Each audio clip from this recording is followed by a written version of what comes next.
Oh.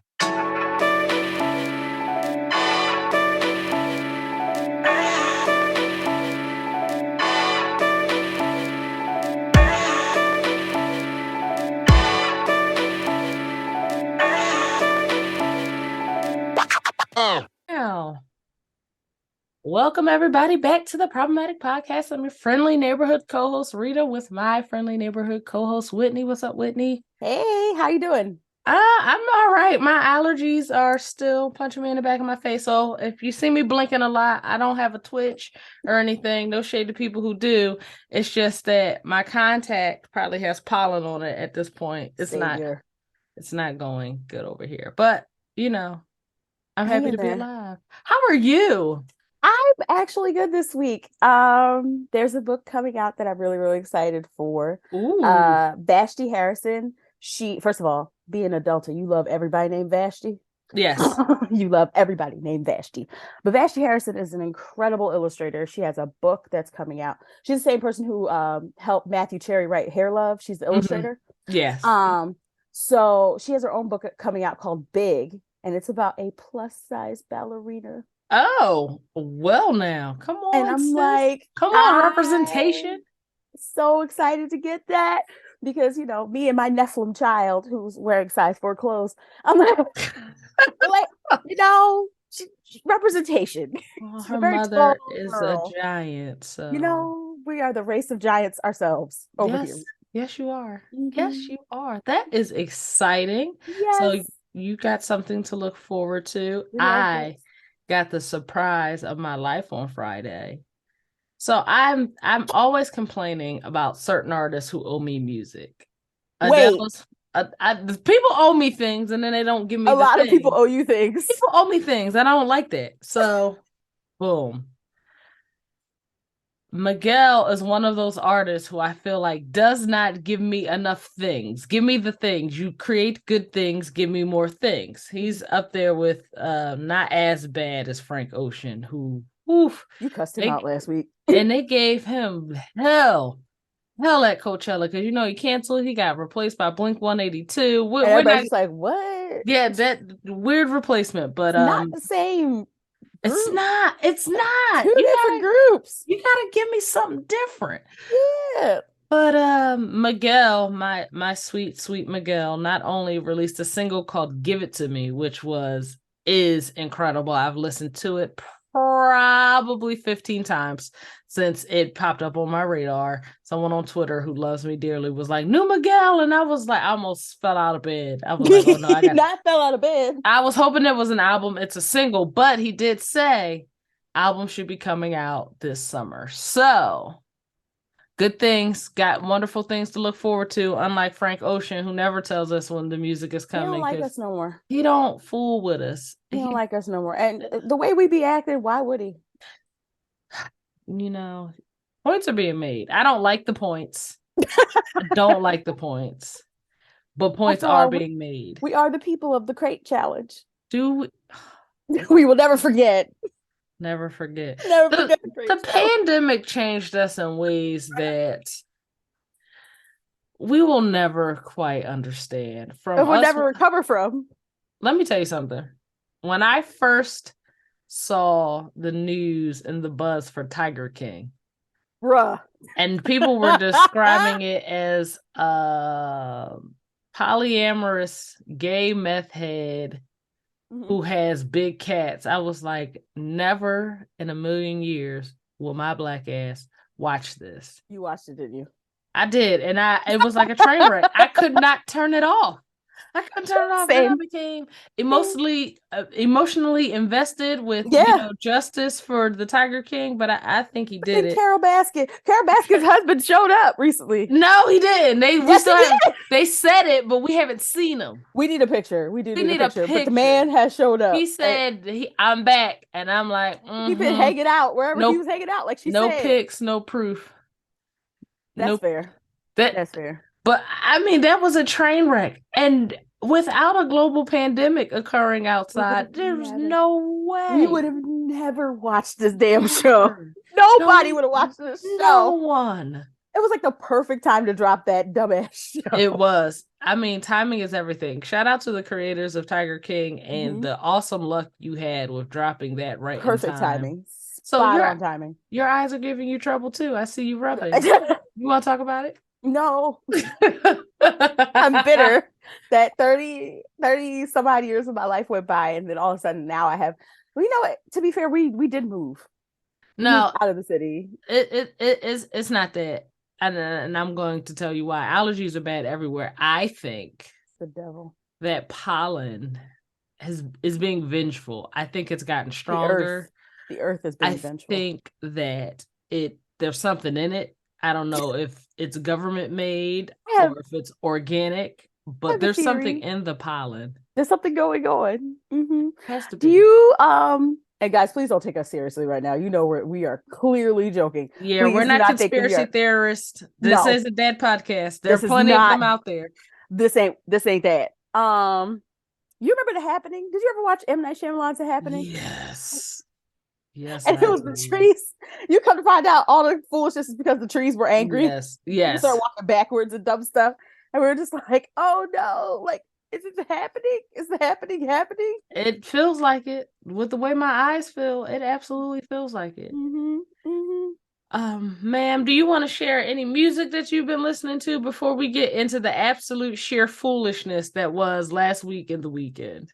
Ma'am, this is your fault because you talked about Daniel Caesar. And I had my random Yeba playlist on, random, and like PJ Morton was on there. Who else is on there? Cleo Soul is on there. So it's like this is quite a good playlist. It's very vibey. It's very romantic. Victoria Monet is on there. I love it. I love that little playlist. Yes. And then this damn song by Daniel Caesar comes on called Cyanide. Okay. Have you heard it? I have not. You hear every song. I'm unfamiliar with Cyanide, but I've written it down, so I'll give it a song. Listen. Yes, it's. You know how you'll be listening to reggae and there's all of a sudden this person yelling at you? Yes. But then it suddenly gets Daniel Caesar-y vibey. Oh. Like very, very vibey, but I don't know if he's speaking patois. I don't know what dialect. I don't want to offend anybody. I don't know what dialect it is, but it's very vibey. It gives me beach feels. It gives me nighttime beach feels with like tiki torches and like not the racist kind. No, not the racist kind. No. Before the racist kind, because we gotta talk about like the actual. Anyway, fuck it. The point is, there is an illuminary object that lights the way on the beach because the beach could get hella dark at nighttime. It can. So, and it just gives you like you're walking around on the beach in the islands and you're feeling romantic with your lovey. So yeah. I'm going to check that out. I'm really looking forward to that. Even though playlist though, I've said some horrible things about Daniel Caesar, but what I can say is consistently since his new project came out, the boys and the girls are like, listen, I know he fucked up, but this is kind of good. We gotta make we might have to make this one right. Yeah, maybe we can let him apologize again and see what he says. Yeah. I'm going to get right into a couple of things that have been on my heart. Do I need to go on mute? No, nope. You stay right here with me. Okay. Because this is no laughing matter. Okay. We always say this isn't a political podcast, but today it just might be. Get it off your chest, homie. Last week, Joe Biden announced that he will be running for re-election. Methuselah. Joe Biden is 80 years old. And don't get me wrong, I like Joe Biden. I know Joe Biden. He's just like the old guy that you want at your job. He's a good mentor. He don't do too much work, but if you got a question, he's going to give you right there to help. He's right there. He knows everybody. He knows everything. His name is Joe, of course. Boom. You get the vibes. Yeah. Now, Joe Biden is very, very old. And one of the things that I like to do to show Joe Biden's political decline, I'm not going to say mental decline. He is an older man and older people aren't as sharp. Yeah. But when Joe Biden whooped Paul Ryan's ass in that vice president debate, back in what was Do that? you remember 2012. I remember. It's a that? moment in time. Ooh, wee. He gave that young man. Joe Biden was an older man. Paul Ryan was a younger man, and Paul He gave Ryan that could man a just business. he from top to bottom Beat just yo ass. drag. So much so we haven't heard from Well, Paul Ryan been real quiet since that ass whooping. Joe Biden dragged his ass across that debate stage in the middle of the street and had people calling the cops saying, "It's an old man whooping this kid's ass." He gave him the business. He was sharp. He was funny. He was witty. He was knowledgeable. He was on point. Mm-hmm. The Joe Biden that we experienced in 2012 is not the Joe Biden that we are witnessing here in 2023. Yeah, he's older. It's okay. And he's older. I mean, It's would okay. you expect your grandparents to be able to cross the country to campaign and be sharp with their speaking points, remember everything from their meetings and briefings? It's a very rigorous job. Campaigning makes that job even harder because you have a very rigorous travel schedule. And let me tell you something. In my 20s, jet lag was a bitch. In my 30s, jet lag is a bitch. I'm sure when I'm 80, jet lag is going to be even worse. I'm going to need a week of sleep to recover. I do not think that this is a good move. Joe Biden really needs to find a retirement home. Yes. I was hoping he would become a transitional president. Yeah, I was hoping for, at this time he would start propping up the candidate that he was going to throw like his Kamala, weight behind. who was sitting right there. She's sitting right there. My issue is not only is he an older gentleman, he's already doing Joe Biden is already doing things that presidents shouldn't do. When Joe Biden wants to take a day off, he go right to Delaware. He tells people, he calls into the White House and says, "I'm working from home." Joe, you can't do that, baby. You kind of got to be here a little bit more. Joe Biden be right over in Wilmington, Delaware, Delaware, or Hockessin, Delaware. Just Hockessin. His property is in Hockessin. I know, it's just funny. Don't quote me on that, but that's what I heard. No, it's just funny. And it just tears up all the traffic patterns in Delaware. Delaware ain't got but 3 main roads, and he's just over there blocking up all the traffic. Now you're the president of the United States. Joe Biden looks for every opportunity to take a nap, take a day off, to read his briefings from home, because that's what older men do. When he should be fishing, he's in meetings and he's traveling. Let that man enjoy the rest of his days. I don't understand why didn't anyone sit down and say, "Listen, Joseph Robinette, here's the deal. Here's the deal, beloved. Now you have but so much, okay? But so much, and it's all right. It's absolutely all right. This is not being ageist. This is being realist." Committing to another 4 years of this bullshit at 80. Okay, I'm gonna say this. And listen, y'all can call me what y'all want. Y'all can write y'all emails. I do not care. Fight me. It is very bold for an 80-year-old to commit to anything 4 to 5 years out.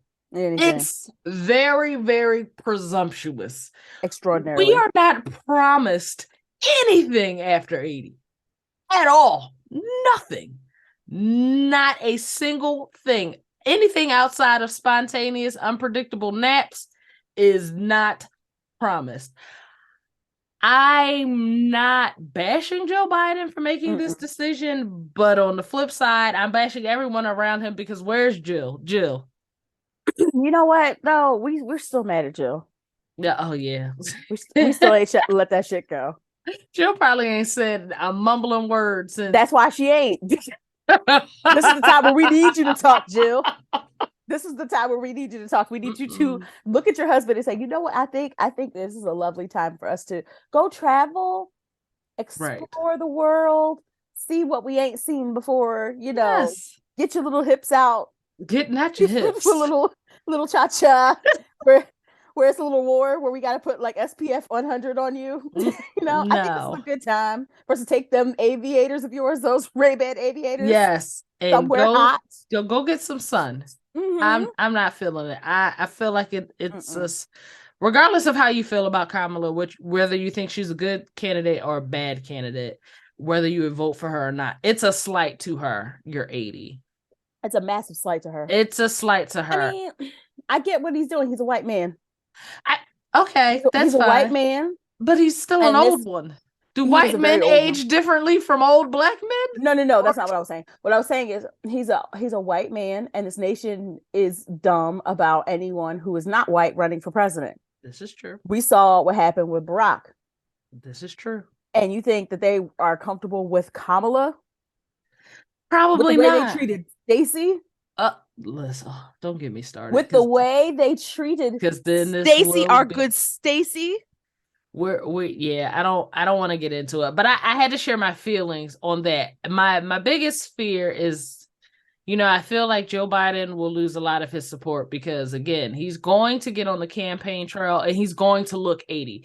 Mark my words on this podcast today, because I am going to circle back. It is 2023. It is April. Joe Biden is going to get on the campaign trail and he's going to look every bit of 80. And in some places, he's going to look 96.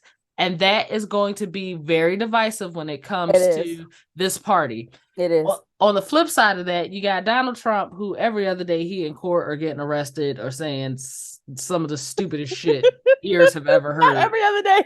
And then you got racist ass DeSantis close on his heels. I don't think Donald Trump is going to get the nomination. I think DeSantis is. And I think if DeSantis becomes president, my black ass might be back in a field within 2 months of him being sworn in. I'm leaving. He has made it very, very clear that he wants to make African Americans and any person of color as invisible as absolutely possible. He doesn't want you learning about your history, shit that already happened. And that's in the past. Imagine what he's going to do to civil liberties and civil rights for African Americans and brown people and gay people in the present. Disabled people. Joe, please. Not Christian people. I'm hoping, because we still got time, I'm hoping Joe Biden wakes up in November and goes, you know what? You know what? He can wake up tomorrow. If you answer this question with a no, are you a white man? Then it's not looking good for you. It's not looking good. White, Christian, able-bodied, cisgender male. Yeah, that's it. It's a very specific group. Don't add no spice to your life. And don't be poor either. So basically everybody else, all the rest of us. And here's my problem with it. We keep fighting amongst each other. And if we would just say, hey, they don't like your ass either. Come on over here. Join us. But then we got to get them to join us and get behind the 80-year-old who talks and walks. One of my favorite comparisons is like Judge Judy. No. And Joe Biden, because they're the same age. And she is sharp as a tack. And Joe Biden should be fishing. And this is what we're dealing with. Why is he not fishing? Doing old man things. I just want him to rest. It is okay to rest, Joseph. Rest is revolutionary. Okay. It's okay to sit restorative. down. It's resistance. It is.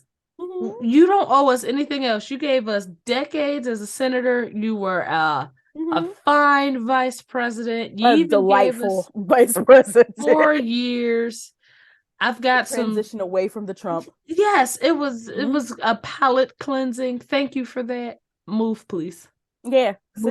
Sit down. I'm hoping that between now and then his doctor is like, yeah, baby, no. And then I feel like I want him to wake up like tomorrow and be like, you know what, this is not for me. And that's fine. I'm here to support whomever. You have a viable candidate standing directly next to you. And all the pictures in a bomb ass dark blue navy pantsuit everywhere she goes. Pantsuit. This woman wears a suit now. We ain't seen Kamala in a skirt in decades. And I got my theories that I'm not gonna put on this podcast because I'm looking forward to meeting that lovely woman one day. So I'm gonna just leave it there. But shout out to pantsuits and shout out to Kamala Harris. I'm leaving it there. I wish you hadn't brought up this thing about our eyes. Because now you keep touching your eyes. Yeah, see, mine's getting a little better now, and I feel like yours is getting a little worse. Yeah, I don't like it. So I don't want to step on your toes here because we got to get into this because I'm sure the people are expecting. You didn't do anything. Oh, are you going to talk about Carolyn Bryant and your problematic people, or can we get into it now? I ain't never been so mad at somebody just dying.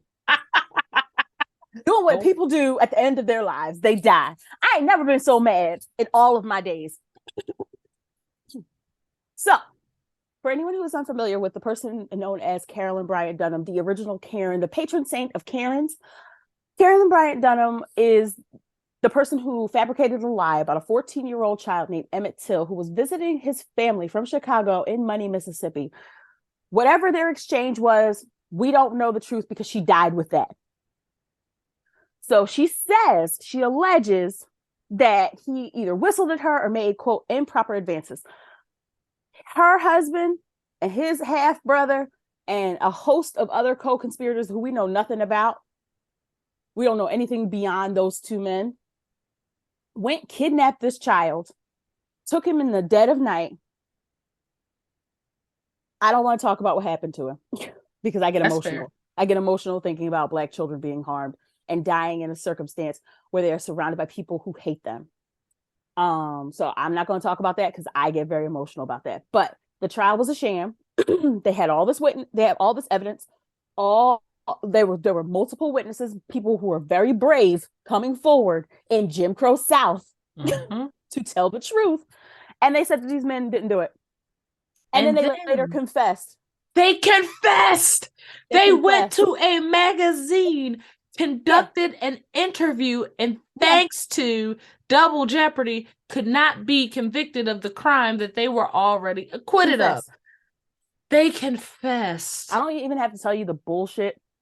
Like, what a pussy ass bitch you have to be to murder a child. A child. To torture and murder a child. To be in a group of people and torture and murder a child. I don't have to tell you what kind of person that you have to be. So, but they died. They had the audacity to die too. And now Carolyn Bryant Dunham, the person who was the reason why this 14-year-old child died, up and died. Up and died. And never faced any nothing semblance of justice for died what surrounded she by people did. who loved her. And a full life. A few years ago, it came out that there was a quote by a would-be biographer. The book never came out. The story never came out. But this person... This would be the time. ...said that Carolyn Bryant admitted to him that what her husband and her husband's brother-in-law, whoever it was, claimed that Emmett said or did was not true. And that they basically embellished and overinflated whatever the offense of this child was. Literal child. And with that knowledge, I feel that something should have been done. Now, I don't know if investigators had taken the time to verify that claim. I understand how media works and I understand how the internet works, and anybody can say somebody said anything. It's infuriating, and I echo your sentiments when you say it's I've never been so angry about someone dying and just being old and dying. Yeah. But it's knowing that three people got away with this. And it's not like it's, it's something that happened a long time ago. The anger is still there because every so often we are reminded with those images and those pictures. And it's like, why couldn't somebody just beat this woman's ass? Why were these people never... Unfair is not the word. Unjust is not the word. It's like the universe almost playing in the collective black face because these people got away with it. They confessed to it. They knew they got away with it. And we still... we're unapologetic. Unapologetic, and we still have to be re-traumatized every time we see those images and every time we see those stories. It's still... I remember going to the National African American Museum in DC, and people who are listening, we're going to get to the funny stuff in just a second. We promise. But for anyone who has not gone, go to this museum. It it moves you. It's very emotional in great ways and then in not so great ways. And the casket that Emmett Till was initially buried in is one of the exhibits. And it's in a very quiet place, in a very quiet room with the story. And it's like, as you're approaching, you see so many people walking out with tears. Yeah. Because, I mean, there are still people crying and mourning in 2023. And she just gets to die, old and surrounded by family. After living a full life and surrounded by people who loved her, not surrounded by people who hated her. It's just... Somebody said they hope that elephant that was trending a few years ago run straight through her damn home going. And I hope that's true. I hope her funeral is bullshit. I hope they lose the body for 2 weeks. I hope the ground is frozen. They can't bury her. I hope her hands start turning green. People pass out at the funeral. I prayed she flip out the coffin and into the grave and they just like, fuck it, leave her there. I got nothing for her. Good. No, hell is not hot enough for her. And it's like, you're absolutely right. Like it's one of those stories that are like really traumatic for our community. The flip side of this is, have you heard about the Emmett Till historical marker? No, I haven't.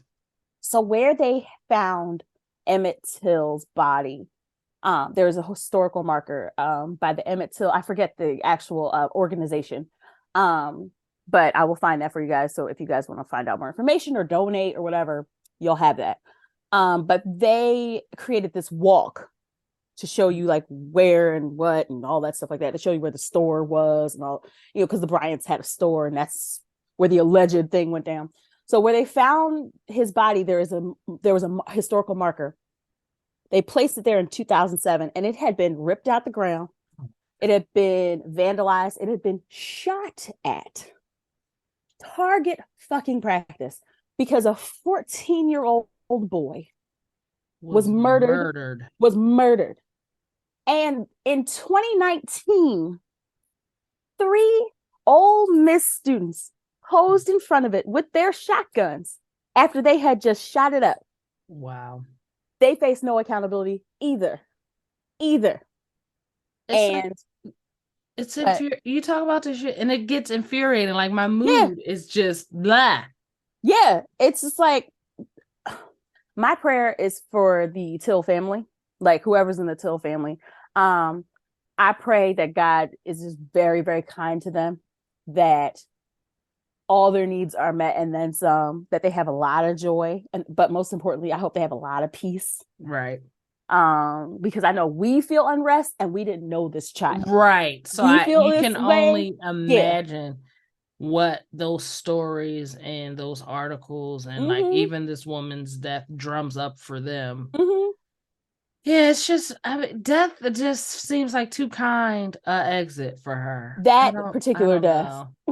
Like she wasn't trampled by a stampede of wild buffalo elephants. Like, why she didn't meet the fate Mufasa met? I don't know. Oh, don't start with our collective. Like, that's more trauma. I'm sorry. We're just going. We're going to move on because a couple other people died last week too. The late great Harry Belafonte, who I am a fan of, and I recently learned y'all are not. Boy, what's wrong with y'all? Why don't y'all? So apparently, Harry Belafonte was fond of white women. That don't have nothing to do with me. No, because he was fighting for my black ass. Okay. He's been fighting for my black ass all his damn life. Absolutely not. We will not yuck other people's yum. Now listen, if she was problematic, if she was Carolyn Bryant Dunham, we would have something to talk about. But Harry Belafonte's proclivities for the pink has nothing to do with his fighting for the brown. Okay. I'm just saying. I hate Whitney so much. There's pictures of him sitting next to Coretta Scott King in tears at Martin Luther King's funeral. He's been nothing but gracious and kind to just their family. And I'm like, and all the other works and stuff like that. He said he's not an actor who did activism. He was an activist who happened to be an actor. Just happened to be an actor. That's what he said of himself. So many of y'all may not know, but I am an old lady at heart. One of my favorite singers is Lena Horne, who did a lot of work with Harry Belafonte. But Lovely singer. There's a really old play. So I collect original Broadway recordings on vinyl. That's like my nerd thing. Judge somebody else. I love it so much. There's a play that had Sidney Poitier and Lena Horne in it. It's called Jamaica. And what I love about that is like every time I listen to Lena Horne, it's like, okay, now I gotta go listen to some Harry Belafonte. And I've been going through that for like the last couple of days. It's like flipping back and forth, and I'm not just talking about the banana song that you guys love. Dale. Yeah, like not just that. He has a really cool rendition of John Henry. If you guys haven't heard it, go listen to it. I've always known Harry Belafonte because, I'm not 69 years old. I've known him as the activist. Other people have known him as the actor. I'm more so familiar with, I have a lot of his music, again, his duets with Lena Horne. So I know him for that. But from what I've seen, the man has just been fighting for Black rights and for, Black actors. But boy, y'all dig up some stuff. The sleuths of Twitter really need to be their own little segment of the CIA and FBI, because y'all put crimes together. Y'all dig up things that have been burned down in the archives. So rest in peace to Harry Belafonte. Shame on all you hateful people. I don't like y'all. Y'all gonna have to stop this. Like, one day you could still be pro-Black and still, I'm not gonna get into this anyway. And we all know Jerry Springer died, and I guess y'all were more fond of him than I was. I'll never forget as a kid, Jerry Springer had Klan members on his show, like a full Klan get up, and that always stuck out to me. I could never watch Jerry Springer. No shade to the people who do, but when you're like 8 or 9 years old and you see somebody give a platform in prime time to Klan members, it kind of sits with you for a little bit. So may Jerry Springer get the afterlife that he deserves. That's completely. His biopic is going to be hilarious. Oh no, and that's because hilarious. Hot ghetto mess. Jerry Tiger Springer, King. Yes, it's gonna be like Tiger King. Jerry Springer really gave a platform to any and everybody, hillbillies, people sleeping with their sisters. I learned what incest was through Jerry Springer, from Jerry Springer clips. Sir, it was too much. Nowadays in 2023, everybody gets a platform, and that's very unfortunate. But for those who may not be as old as us, there was a time when only certain people were allowed to be on your TV. Only a certain time. Less. And less. They were going on Jerry fucking Springer. Then anybody was welcome. The like social outcast. Yes, just like the internet. Just like the internet. Why are you on here cooking chicken in your damn sink? Why are you in here? I'm sorry. If I see another video of you bastards cooking chicken in your damn kitchen sink where you wash your dishes and where you cleanse your forks, if I see you with your damn seasonings, no, someone else had macaroni and damn cheese in the damn sink. Fight me. That's me outside. And I draw the line because you know what? I liked the time better when people were weird and nasty and we didn't have to know. It was all guesswork. Now you give people a cell phone. It was all guesswork. And now you give people a cell phone. And now I have to know that you're nasty and trifling and you don't wash your hands or wash your legs or wash your dog body. And then going back into the food with your bare ass hands. This is why we don't eat none of the potluck. This is why we have our own cookouts. Do you see? Do you see exactly why? We just don't know what's going on in some of these homes. Got your cat all in the background of you putting chicken in the damn sink. Black people have a saying, and that saying, two sayings: who all over there and who made this? There's a reason why we ask that question. Because even within our own communities, we don't eat out of everybody's house. No, you don't eat because we know it's some strange things going on over there. So yeah, rest in peace to Harry Belafonte. Again, Jerry Springer, have the afterlife you deserve. And Carolyn Bryant, hell ain't hot enough. We're gonna have to create something else. Like there's a section behind where Hitler is hanging out. Put her back there. Over there. In a corner, in a hot ass corner by herself. Being a marshmallow on the devil's spit, it just it is what it is. You get what you get and you don't complain. Just rotate her. Yeah. Over and over and over again. But we are going to transition. We are going to get into these problematic letters because oh boy, is this interesting. I think Whitney's really gonna like this one. So we will be right back. Stay tuned, stick with us. You know, we always love to hear from you at the Problematic Podcast. So if you have a problematic question or story, feel free to email us at theproblematicpod@gmail.com, or now you can text us at 267-225-4648. Again, that's 267-225-4648. Standard messaging rates apply. We love to hear from you. Now let's get into today's problematic letters. All right, we're getting straight to it. We got a salutation. This is the stuff that makes me feel famous. You ready? Yeah. All right. Hi, Rita and Whitney with a waving emoji. Hey. I broke up with my boyfriend last year after I caught him talking to another girl for the second time. I blocked his number and all of his social media accounts and tried really hard not to talk about him or see what he was doing on his socials. It worked, and over time I forgot about him. I've taken other breakups really hard, but this one was easy. I went out for my friend's birthday last month, and my best friend casually mentioned that my ex has been liking her pictures and sending her messages for months. I saw the messages. She never responded to them, but I felt some type of way that she didn't say anything to me about it. We talk every day. The news hurt my feelings really bad, but I don't know if I'm mad at him for trying to talk to my best friend or her for waiting to tell me. Help. The faces. No, because I'm trying to make sure I have all the details. Okay. Let's go over it. So she broke up with him after she caught him talking to a girl for the second time. Yes. She's in a good headspace about it. She's great. She finds out that trash ass nigga is in her best friend's DMs. DNA? Yeah. What? DMs. No, I'm sorry, y'all. I'm tired. I'm a toddler parent. I'm tired.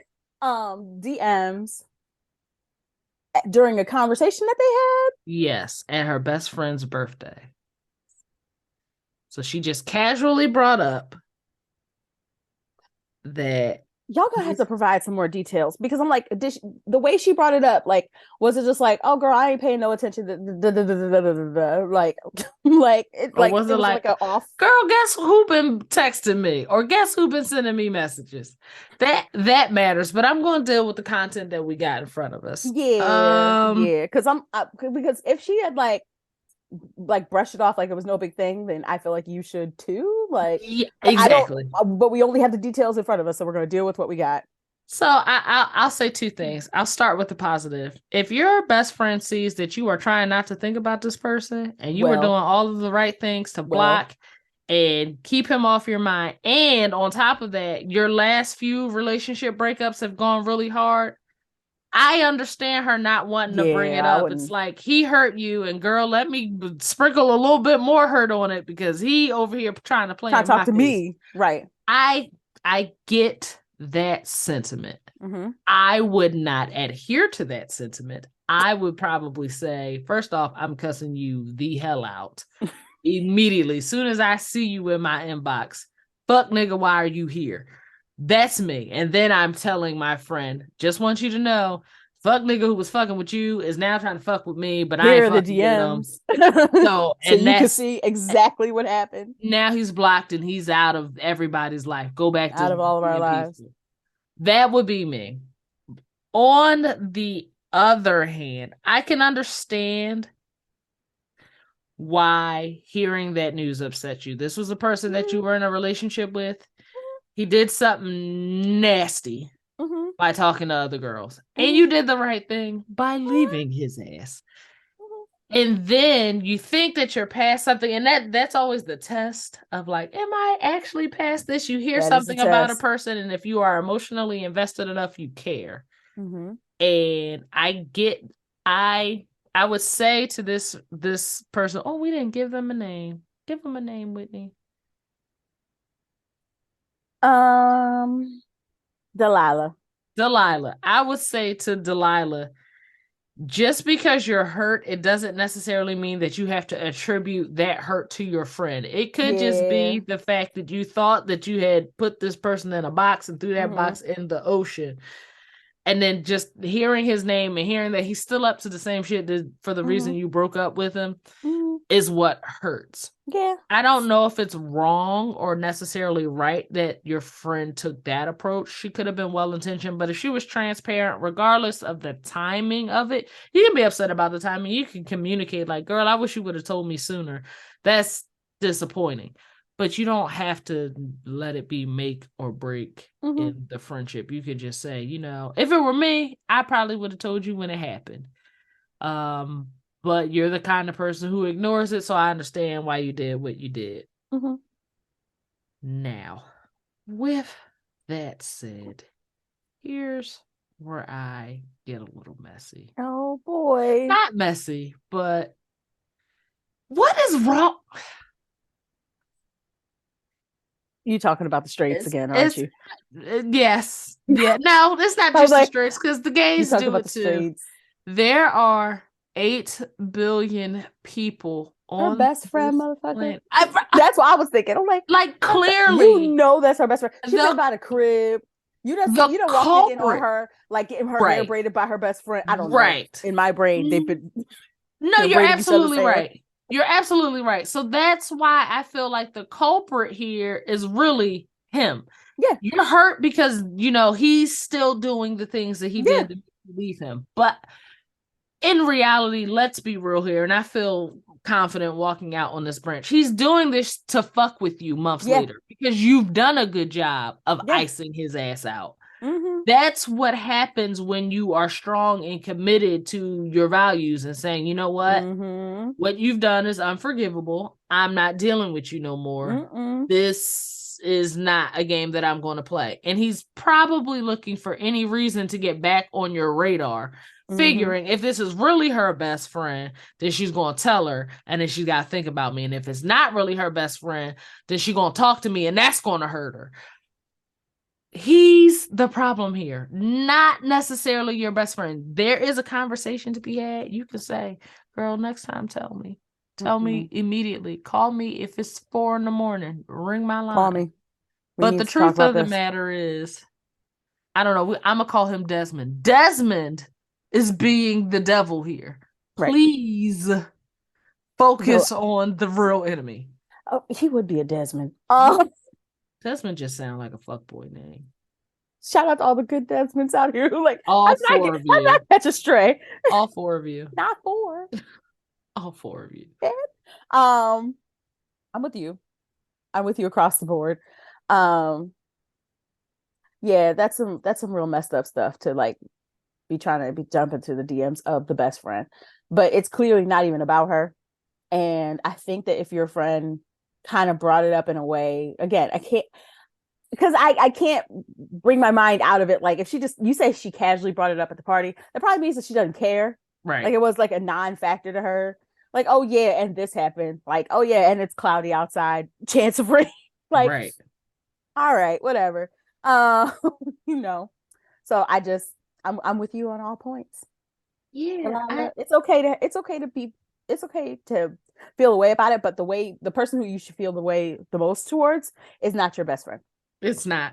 It's Desmond. But again, you can't really let out how you feel, because what I don't want you to do, Delilah, is call him and try and cuss his ass Absolutely out. You gotta leave him dead, because this seems like obscurity. This seems like a really bad attempt at trying to get some attention from a person who is paying you filth. Yeah, dust. Nothing. Literal dust. A whole bunch of nothingness. Because you're nothing to her. And if you're looking for a way, I don't genuinely believe that he's trying to talk to this friend. I don't know these people. I ain't never met these people. So I can't say for sure. But if you're a guy named Desmond and you're looking for a way to do some evil devil fuckboy Poor Desmond. activity. That's the way to do it. Sliding in the friends' DMs, liking And you the know that's friends' fucked up. pictures. You know that's messed up. Like, don't do that. I've had friends' exes who will like my pictures after the breakup. And thank you for the reminder that I need to block your ass Block you too, right? I almost forgot. I appreciate that. Thank you. Thank you for block that. and delete. You gotta go. To obscurity. One band, one sound. Okay. One band, one sound means that when my friend don't fuck with you, I don't either. They may not hate you, but I do. I am for life. Fuck you for life. Do you hear me? Life. I don't care if y'all make up and everything is amicable. I hate you. Forever. And I'm going to let her know it, and I'm going to let you know it. Oh, and I make you very uncomfortable, especially if it's a social setting. I said this before on the internet, and I have to say it here, because maybe I'm the problem, but I don't think I'm the problem this time. What you mean? I have an issue, and I've gone through this with a very close friend of mine. I have an issue. I'm okay with you venting every once in a while. Venting to your friends is what people normal. Should do. I have a serious problem when the only time you ever vent about your relationship or your partner is when it's something negative, because you got to think about the registry that I'm keeping. It's every time I hear this motherfucker's name, it's negative. It's bad. He lied. I saw this in his phone. He said cheated. He was going to be here, but he was here. He said he was going to do this, but instead he was doing this. He promised me this. He never delivered this. He didn't do anything for my birthday. Now I hate the man. Now I don't like this person. I have a registry of reasons why I don't like this person. You invite me to your birthday brunch, and then the first thing you say to me is, "Are you going to be nice?" No. You know I'm not going to be nice. And absolutely not. And then when I start reading off the registry of all the reasons, because it's always, why you don't like him? Girl. Let me open up my blow off my notes app and go into all Look at like reasons. A CVS receipt. Okay. Scroll. So one of two things is going to happen. You're going to let me act the way I want to act at this brunch, or I ain't got to come to this brunch. Or don't invite him. He don't really fuck with you anyway. He don't like you. Okay. Apparently not, because you have these reasons to complain. Evidence would suggest. See, you're not the problem. You keep saying that you're the problem, and you're rarely the problem.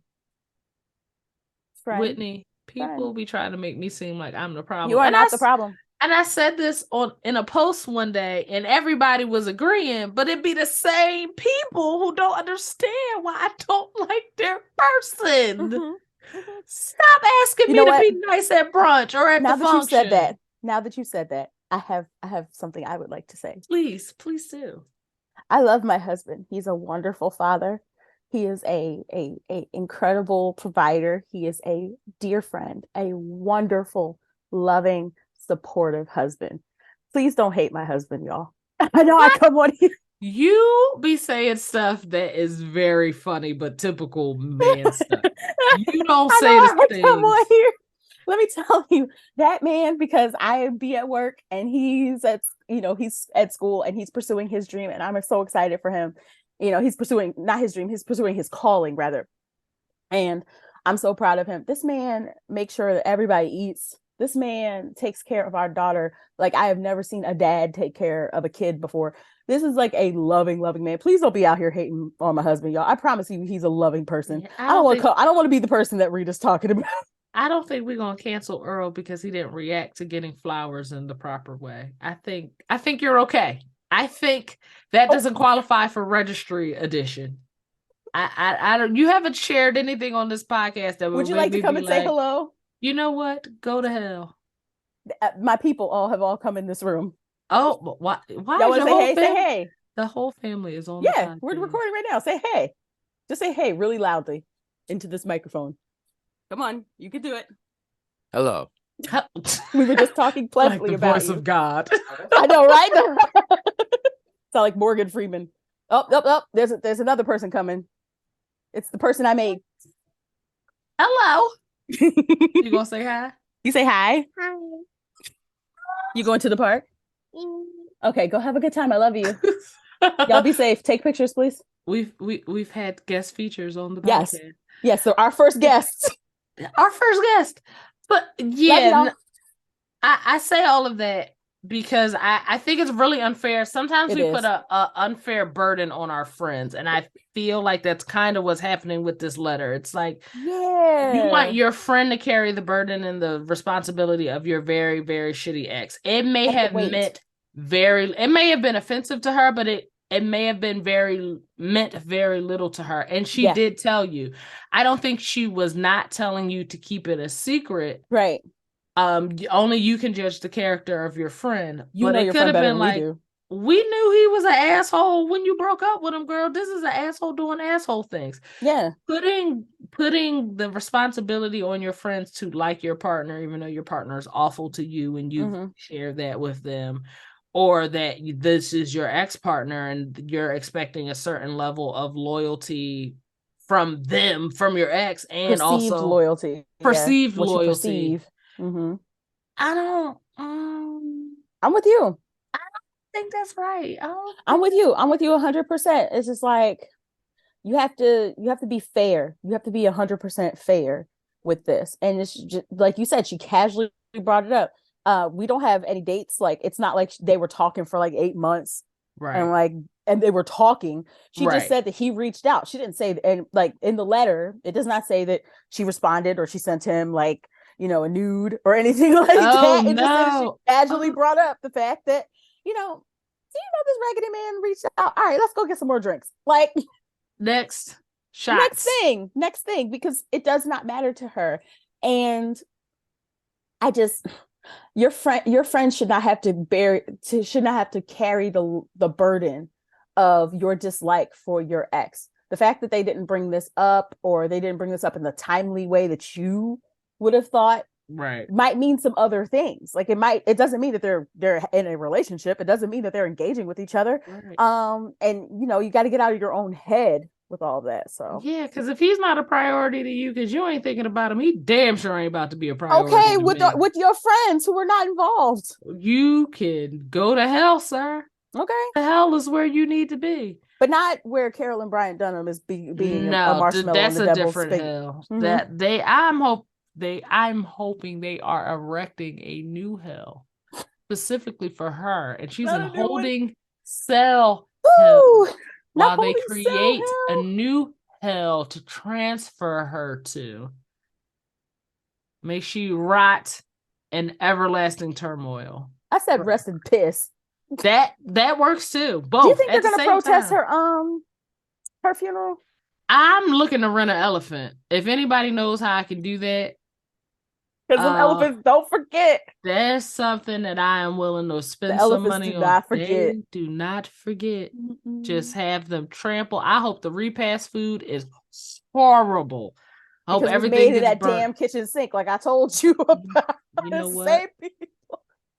I'm done. I'm done, ladies and gentlemen. We're gonna end it right there with kitchen sink repast food. 10,000 ills. Yeah. We love y'all for tuning in. Thank you for checking us out. I hope that everybody has a beautiful week and come back next week. We'll see you guys next week. Bye. Bye.